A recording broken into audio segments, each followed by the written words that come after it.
I'm still shy. So that's what I understood, that, okay, there are these many parameters that are not there in my hand, and then I became okay with that fact. You know, there are two things, and those two things are very different things, and it's my subjective opinion, I might be wrong. One is not knowing, because of ignorance or anything, but not knowing is very different from knowing many things to understand that you don't know anything. You know what I'm saying? And I'm here. I have, with all my passion, all my integrity, all my love for what I do, I have understood that all the takes in which I'm very good at, I don't know what I do. So all my research preparation has to do with probably what not to do, but I don't know what to do, and that is the reason why I do it, because what's the point if I know it and then do it? So I'm okay with not knowing, I'm okay with the failure. But at the same time, what it does is absolutely grounds me. And I'm not thinking about earning a certain reputation. I'm not thinking about what you're thinking about me. I'm just intrigued by the process itself, because I don't know what's the next step, and I want to know, and I might stumble, I might fall, but I'm okay with that, as long as I cannot anticipate. So, you know, Sushant, you spoke about in your childhood and through your growing up years, in the beginning, that money was a great determinant. But now you seem to have moved past that.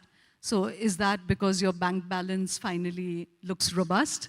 And are you able to buy everything you want? What is that inflection point at which money stopped meaning anything to you? I don't know how much money I have. I'll be extremely honest to you. Not because Such an ocean? And not what because the hell? not because that I have a lot of it. But very early, I realized that, okay, I can not think about what's going to happen tomorrow. Not that I was thinking about what's going to happen tomorrow. I'll be extremely honest with you. When I dropped out from my college and I went to Bombay, I used to stay with 6 guys in one-room kitchen, and we were continuously thinking about what to do so that we can stay together. You know what I'm saying? So I would give tuitions to people, probably, and earn money.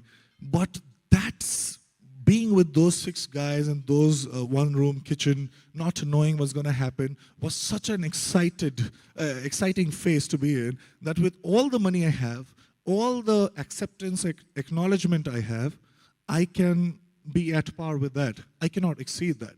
So I'm fearless. No matter what happens, my films don't do well, and I know that I'm just one of the many, many parameters. My films don't do well. What I'll do, I'll go back to theater and probably be with 6 different guys. That'll be the difference. But I'm completely okay with the fact, because I was enjoying being there. So it is not I'm obsessed with a certain place where I want to arrive at so that people acknowledge me. I'm just okay with the process itself. I'm going to, you know, I'll quickly tell you that there was this incident that Sushant has spoken about elsewhere, where he was gymming and building his body, and he suddenly realized that for almost 6 months he'd been wearing the same gymming clothes, and he looked into the mirror and said, oh, okay, I'm a star, I better go get myself some new gymming clothes.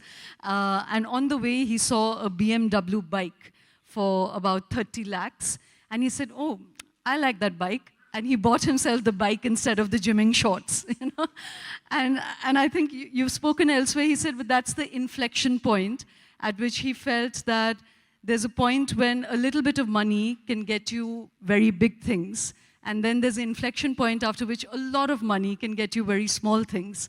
And I think that's very well put, Sushant. That True. And it's not that it's something that I want to believe in. It's not that because of certain reputation I want to have, and I want you to think that I'm humble or probably good, whatever, that I want to say that. I have experienced it in my life. For somebody like me, you know what, money was, I wanted to go to this international university and study. I really wanted to go there, and I was good at it.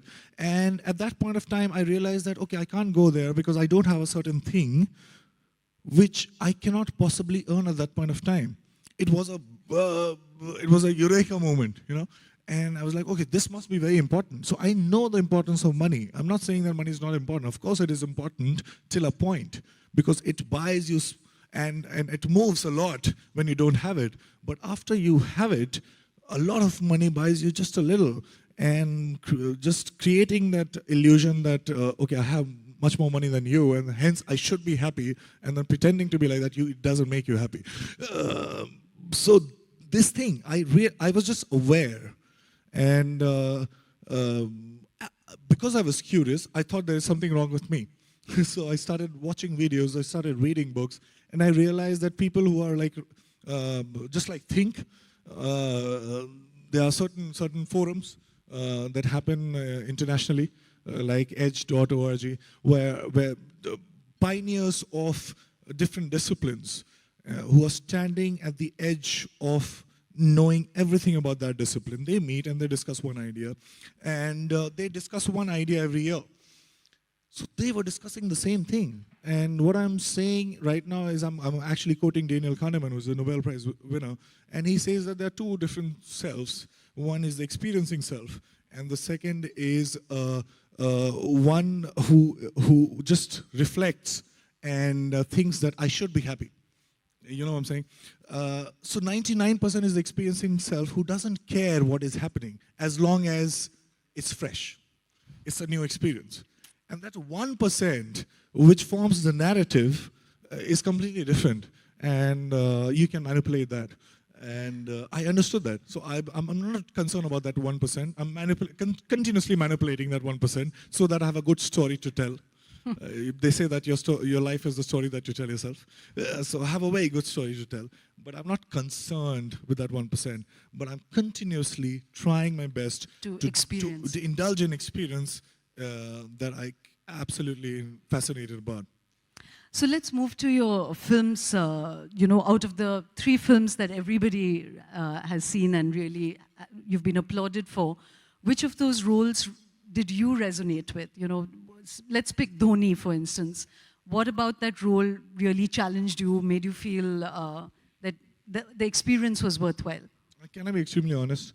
I have read all the books on acting, and I know the books on acting, and there are several different technical aspects and the terms that I can use, and I can say that, okay, these are things that I'm really work on, and those are things that matter. But ultimately what happens is everything that I know theoretically and everything that I do, they don't relate. And I have read about several different actors all around the world who are like the best, Meryl Streep to Daniel Day-Lewis, and they also admit. Sushant, I'm just going to point you back to the audience, because the last time someone told me that, people keep looking at you and we feel left out of the conversation. I'm so sorry. I don't want them to feel left out. So Meryl Streep and Daniel Day-Lewis, and what they say is that, okay, we understand few things theoretically, but when we do, there are certain other things at play, and they can't recognize it. So what I'm trying to say is there's no correlation between these two. I don't know what works. All I know is that this is something that I absolutely like, and I would pay you to allow me to do that. And thankfully, I'm getting paid for it, and a lot. So I'm not. But I read somewhere that you said that finally, when you saw the film Dhoni, even you clapped yourself on the back and said, "Okay, I've done something." So tell us why you felt that sense of achievement. It has to do with whenever I'm performing, I don't see the monitor. The monitor is where the director checks the take, and you can see yourself performing. So I don't have a reference of how I'm performing throughout the process of filmmaking. So what happens is that's a completely different experience. And when you're called for dubbing of the film, you're watching yourself behaving in a certain way that you never planned, because that's how I work. And if it reminds you of the character you're playing, you just have this smile on your face.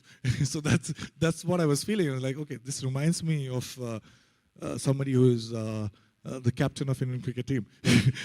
So I was happy about the process. Not that I think that that was the best way to portray him, but I did my best. Okay.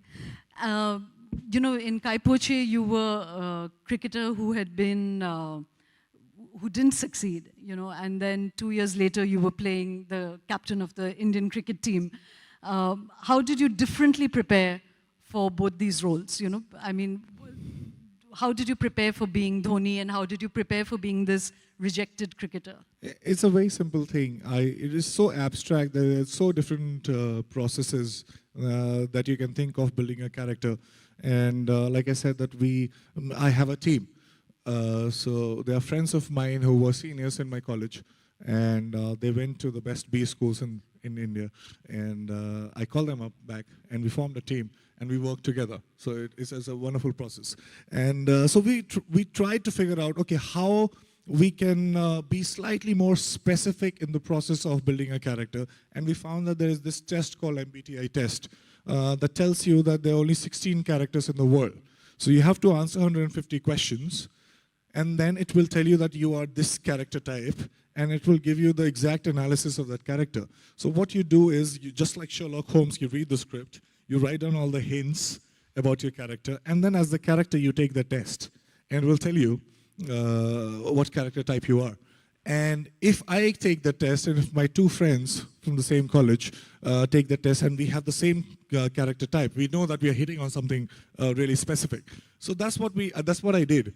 Just like Ishan in Kaipache, I took that test, and like Dhoni, I took that test. Also asked Dhoni to take that test, by the way, and we found something very specific. And there was this predictive analysis of that character type, and you start thinking like that over a period of time, so that your spontaneity changes into the character spontaneity. So what was that, when you had to understand Dhoni's character, is there like a characteristic, like a really deep trait about him that you internalized? What would that be? Yes, absolutely. Just like, we talked about Maslow's hierarchy, and the top of that pyramid talks about self-actualization. What I missed out when I was reading it is that when that was published, he was working on something else, which never got published. And it was self-transcendence right at the top. So what happens is, the way he took the test, the way I took the test, he was somewhere where he was just not being obsessed about what's going to happen tomorrow. Just not obsessed about the length of the journey that he has walked to be at that point of time. He was just in the moment, and with all his skills, they say that your prefrontal cortex, it interferes with your performance. So you can be in top 1% of because of your skill, because of your hard work, but what you call to be in the flow, to be in the zone, it's when your prefrontal cortex is not interfering with the experience itself. So that happens when you're not obsessed about what's going to happen. That happens when you're not obsessed about holding on to your reputation. So you're in the zone most of the times. And this was the differentiator. This is what he was doing continuously, just being unaware of what people are thinking, just not being obsessed about holding on to the reputation, and performing, just being in the, completely engaging with the experience itself. Wow. So, okay, we are, my God, that Tricky. went, yeah. Sushant, one quick question. Is your father happy finally with the decision you took? Yes, he is happy. He just used to, he says, he just used to walk in the morning. Now he also goes in the evening because his friends tell him that, "Arey, aaj paper mein aapke bete ka naam aaya hai." And he's like, yeah, mujhe pata hai. And so he calls me up and he's like, oh, so he was not very happy. He was shocked when I dropped out. He didn't say anything. And now he says that, okay, I'm happy. Whatever you're doing is good. But yeah, degree le lete. Degree. What I'm doing right now, DCE, the college that I was in, they want me to come and have a conversation with the students. And I want them just to give me some doctorate degree or probably some degree. And I will dance and I'll do every sort of thing that they want me to do for free. So that my dad is happy.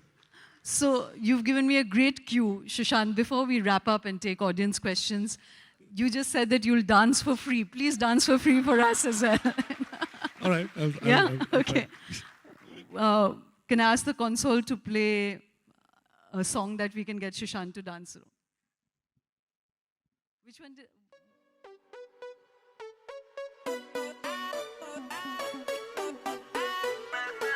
Back in the day, when I was young, and I used to attend birthday parties, and I would get a chance to stand in front of everybody and dance.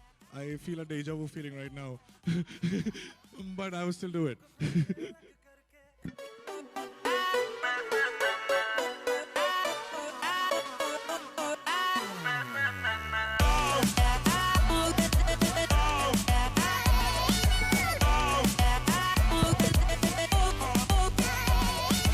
दुनिया को खुद से अलग करके रख लूंगा तुझको मैं हक करके I wanna say you मैं तेरा ना सुनिए तेरे नाल नाल नी है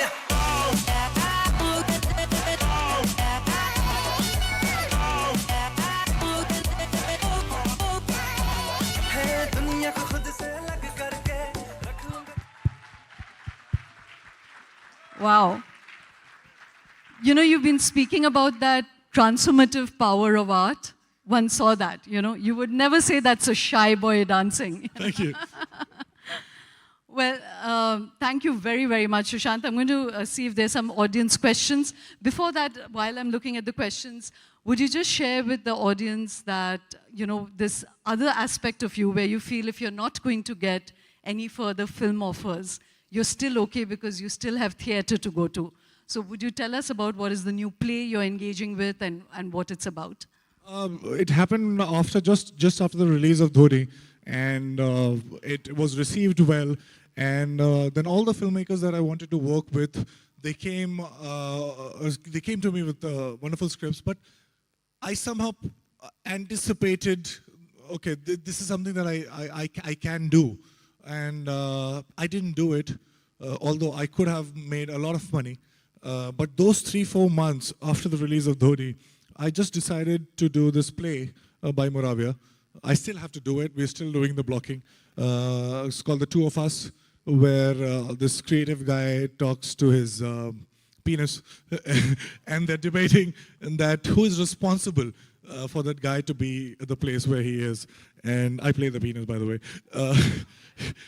But yeah, it has to do with your love for not knowing and to explore on your own the different ways of seeing, different ways of doing something that you really like doing. And then if money and fame cannot sustain the kind of reputation I thought they would, for me, somebody like me, I think they just don't matter. It's a big lie that everybody tells us, that they would really, really matter.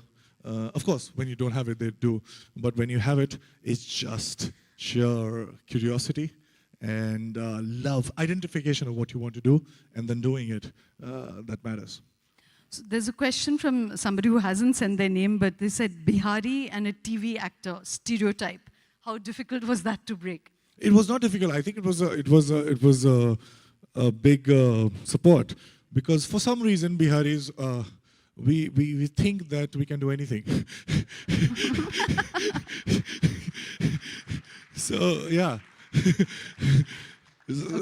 Yeah, so it has to do with this extreme confidence, and like the book that I've read, not that I support everything that is written in that book called The Secret, and it tells you about you need to believe, and when you start with that point, you maximize your potential to get certain result that can work as the confirmation bias, and then you use it again in the cycle, and it goes up. That's how they define that 1% owns 99% of the money and everything. So Biharis, for some reason, we have this inherent confidence, and we think that we can do anything. So you do. Absolutely. Okay, Avanti has a question. It says, on the one hand, you seem very scientific and read a lot, example, Maslow and all the rest. On the other hand, you seem to be spontaneous, unplanned, ready for anything. So can you elaborate on that? Yeah, because like I said about that forum, and when I see that, okay, these are the people who are the best in their field, be it evolutionary psychology or cognitive science or philosophy, artist, and then they discuss one idea and they're contradicting each other. They're okay with the fact. And all you know is that it's a classic Darwinian setup where it's an explosion of information. And as we all know that information itself doesn't mean anything until unless it's in some context. So it's an explosion of information and lack of attention. So it's a classic Darwinian setup where it is not the information that will be the differentiator, but the way we see. So Sushant, you've entered this whole new community. Somebody said, love the serious stuff, amazing to see such intellect. Now give us some Bollywood gossip. So here's, I mean, since this person hasn't identified themselves, let me ask you, being the kind of person you are, doing the kind of reading you are, how do you get along with Varun Dhawan? We discuss about the possibility of Jodhwa 3. Kangana Ranaut. We discuss about many serious things. Well, more seriously, you have a distinct voice. What would you do if you had to do a comedy film using expressions with minimal conversation on the lines of Mr. Beans? Would you ever do a character like that? He doesn't speak in his films, so it will come very handy for me. It's like you revisiting your adolescence. Absolutely. Okay, Siddhant wants to say, what is something that the present SSR would tell a young pre-Kaipochi SSR? That do not fret, everything will be fine. You know, this is something that I remind myself again and again, that the future me is an asshole and he will take care of himself. I'm not his slave and I'll not work for him. Well said.